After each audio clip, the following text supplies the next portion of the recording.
A very good evening. You're watching News 9 with me, Akshita. And first up is the big news that's just coming in. AICC decides to nominate Professor Rajiv Gowda to Rajya Sabha. This is being said by sources to News 9. Sources have also hinted that S.M. Krishna is upset over Professor Rajiv Gandhi's nomination to the Rajya Sabha. And also, of course, reports stating that S.M. Krishna is likely to resign from the party over the issue. He may just give up primary membership of the All India Congress Committee, according to sources. So, according, of course, to what reports are telling us, it could be Professor Rajiv Gowda, who is nominated by the Congress to the Rajya Sabha, and S.M. Krishna, the veteran Congress leader, not too happy with this decision, is mulling over giving up his primary membership of the AICC and also quitting the party. It will be an extreme step, no doubt, but it looks like S.M. Krishna is not too happy with the decision that the Congress will be nominating Professor Rajiv Gowda. We have to, of course, once again highlight that this is not confirmed. This is what sources have told News9, that S.M. Krishna is rather miffed that Professor Rajiv Gowda is getting the nomination to Rajya Sabha, and he is mulling over quitting from the party. This is the big news just coming in. Of course, we'll have to wait and watch to see how this drama unfolds, whether in fact there's any truth to Professor Rajiv Gowda getting that Rajya Sabha nomination.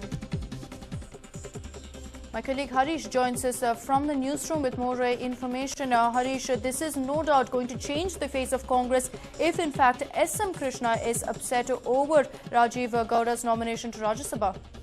Well, this is a huge development as far as Karnataka Congress is concerned. Even the Central Congress is concerned. S.M. Krishna, a tall leader from Karnataka. Remember, he has been the Chief Minister, he has been the External Affairs Minister, he's been the Union Minister, he's also been the Governor of Maharashtra, and now S.M. Krishna quitting, or at least that's what the AICC sources are saying, that he is angry that instead of him, Professor Rajiv Gowda was considered for the Rajya Sabha seat. Remember, Rajiv Gowda was in contention for the Bangalore North Assembly parliamentary ticket. There were primaries held for Bangalore North where he contested and he lost out to Narayan Swamy, and Narayan Swamy became the parliamentary constituency candidate from the Bangalore North constituency for the Congress. So now the sources are telling us that it is likely that Rajiv Gowda will be given the nomination for the Rajya Sabha instead of S.M. Krishna. It is likely to be B.K. Hariprasad and Rajiv Gowda who will be for the Rajya Sabha from the state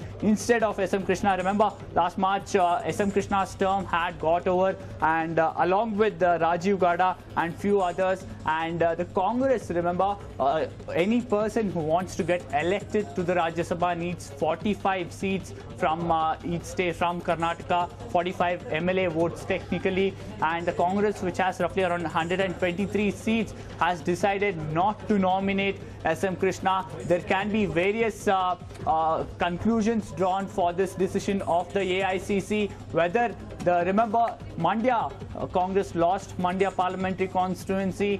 Ramya was a high command candidate, and there was always speculation that this will not go down well with the high command, and there were always speculations stating that both the fractions, whether it's the S.M. Krishna fraction or the Ambarish fraction, both of them will be punished by the high command, and there were also rumors doing the round that it is likely that Ambarish might be dropped from the cabinet. At this juncture, it's not clear if this is a punishment or a signal being sent to S.M. Krishna by not nominating him, or whether it's a larger role or the larger picture that the Congress is looking at to try and project young new leaders from Karnataka. Rajiv Gowda also hails from the same community as S.M. Krishna, not perhaps on the equal terms as stature is concerned, but somewhere multiple signals being sent out by the AICC to the state leadership, Akshita. Right, Harish, if in fact there is any truth to these reports, there's no doubt that to a great extent the Congress is dependent on S.M. Krishna. He is a former Chief Minister, a very decorated leader of the Congress. So if he is against a decision, what are the chances that the Congress will listen to him, and that if he in fact takes the decision of quitting the party, they will go back on their decision of nominating Professor Rajiv Gowda? Well, if you look at the situation that Congress is in Karnataka, the party doesn't see any role for SM Krishna in the state Congress. At least you already have Parmeshwar, who's one power center. You have Siddaramaiah. Parmeshwar is also pitching in, saying that he wants to be nominated as an MLC and be part of the state government. So it will become very difficult for the Congress to placate SM Krishna and try and accommodate him in the state party leadership. Remember, he's someone who's been, as I mentioned, the Minister of External Affairs as well. So you cannot accommodate him in just another position. You will have to give him a prominent position in the state party unit over here. That will be difficult. Where else do you accommodate him? He has already been the governor as well. And looks like the Congress has taken a calculated risk. If indeed the AICC does go ahead with this particular decision, we are getting to learn that SM Krishna is likely to resign in the next few hours, or perhaps tomorrow. That's what we are learning. If indeed he goes ahead with the resignation, it will be interesting to see if he will go out with the other party workers as well. Remember, he might have been out of power for a good 10 years. Remember, his tenure as the chief minister ended in 2004. After that too, he has considerable amount of hold among various party workers, especially in the old Mysore region. So will he go out taking all his party workers? These are some of the questions. If indeed that happens, then you can expect kind of a split in the state Congress, because there are several ministers as well. Will they back him? What are the pressure tactics that SM Krishna will use? Remember, there are several ministers, as I mentioned, including DK Shivakumar and others, who are considered close to SM Krishna, and it was always said that these are the leaders whom SM Krishna gave an opportunity and brought them to the limelight. Will they support him? Will there be hectic parleys between the AICC, the KPCC, as well as other congressmen close to SM Krishna? These are some of the things that will be played out in the next few days, Akshita. Right, Harish, no doubt this will, of course, change the face of Congress to a great extent. But we've seen quite a bit of decision making, quite a bit of lobbying, and, of course, the senior leadership of the KPCC meeting up with the top leaders of the Congress in Delhi to discuss this very issue on who to hand over that nomination, which leader deserves it. So keeping that in mind, if they had not chosen SM Krishna, to a great extent, it seems like they would have been waiting for this kind of a repercussion. They would have been prepared for this, as well as the fact that he will go with a huge amount of support as well leaving with him.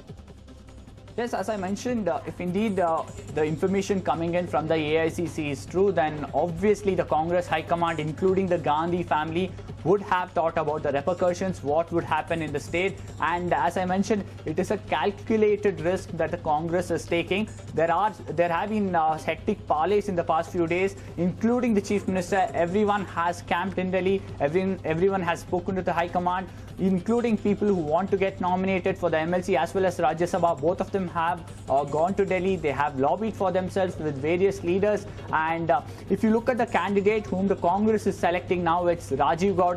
Not a popular leader. There's absolutely no comparison between the stature of SM Krishna and Rajiv Gowda. Rajiv Gowda is a spokesperson of the Congress. He entered Congress just a few years back. Not a long-time party worker, no grassroots connect or no mass following as SM Krishna. So the Congress obviously would have taken into consideration all these facts. At the same time, they also would have thought about the Karnataka scenario. Karnataka is not facing any major election in the next few years, at least apart from, say, the local body election, the BBMP election next year. Apart from that, there are no major elections in Karnataka as such, no by-election also. So perhaps these are the things that the Congress would have taken into consideration, whether there was a chat between leaders and whether they indeed tried to convey the same to SM Krishna. Was there any delegation or in fact anyone close to SM Krishna sounded out about this decision? It's not clear, but definitely if this information does go out and if indeed SM Krishna resigns, it will definitely be a major blow to the state Congress, Akshita. Right, Harish. Now, over the last 20 days, we've seen a lot of speculation on who will be chosen by the Congress. SM Krishna has been one name. Dr. G. Parameshwar also has been named. Keeping all this in mind, seems like a surprise move by the Congress if, in fact, there is any truth to these reports that Professor Rajiv Gowda is chosen. Well, remember, the information that was coming in from Delhi in the past few days suggested that somewhere Chief Minister Siddaramaiah wanted G. Parmeshwar to be nominated as a Rajya Sabha member. But remember, in the past 1 month, even when Digvijay Singh had come over here, there was a coordination committee meet. Parmeshwar has been pretty vocal on his wish to be part of the cabinet and his candidature for the MLC, for the upper house in the state. He has been very vocal about it, and also considering that it's almost been 1 year now since the state government has been formed, the Congress government has been formed, and he was the party president who brought the party to power. So somewhere the Congress will have to make sure that he should be given the credit. So looks like it will be very difficult for the Congress to convince Parmeshwar to be a Rajya Sabha MP, especially when they're not in power in the centre. So these were some of the choices. B.K. Hariprasad, it was told that it's more or less confirmed that his candidature will be given a green signal without much discussion. S.M. Krishna, many believe that will get an easy ticket to Rajya Sabha, but looks like the AICC has different plans, Akshita. Right, Harish. Also, of course, once again to highlight that these are only reports. There's been no confirmation coming in. When can we expect the names to be officially announced by the Congress? Well, Akshita, they will have to do it perhaps by, say, tonight or tomorrow. Remember, tomorrow is the last date for filing nomination, and the nomination procedure as well is quite elaborate. The candidates have to make all the required documents as well. They have to arrange for them. So if indeed these reports are true, by say already they might have sounded out Rajiv Gowda and others like B.K. Hariprasad. So official announcement or not, tomorrow you will any which ways get to know who are the candidates from the Congress. They will be filing their nomination tomorrow morning. So it will be interesting to see if the party will try to do any sort of a damage control before that. Remember, if indeed S.M. Krishna goes ahead with his resignation and goes all out against the Congress High Command, there are also chances that the Congress might fear defection when the voting happens. Remember, there are 133 MLAs, but a good chunk of these MLAs too are close to S.M. Krishna as well. So can you expect some sort of defiance activity, anti-party activity? So these are some of the things that the Congress will have to take care of till the voting happens and the MPs are elected, Akshita. Right, Harish, we'll come back to you there for more information. But once again, to highlight to our viewers exactly what we're talking about, sources have told News9 that the AICC has decided to nominate Professor Rajiv Gowda to the Rajya Sabha. Remember, there's been a lot of speculation on who it will be, and it looks like, going by reports, it could be Professor Rajiv Gowda. Keep in mind, the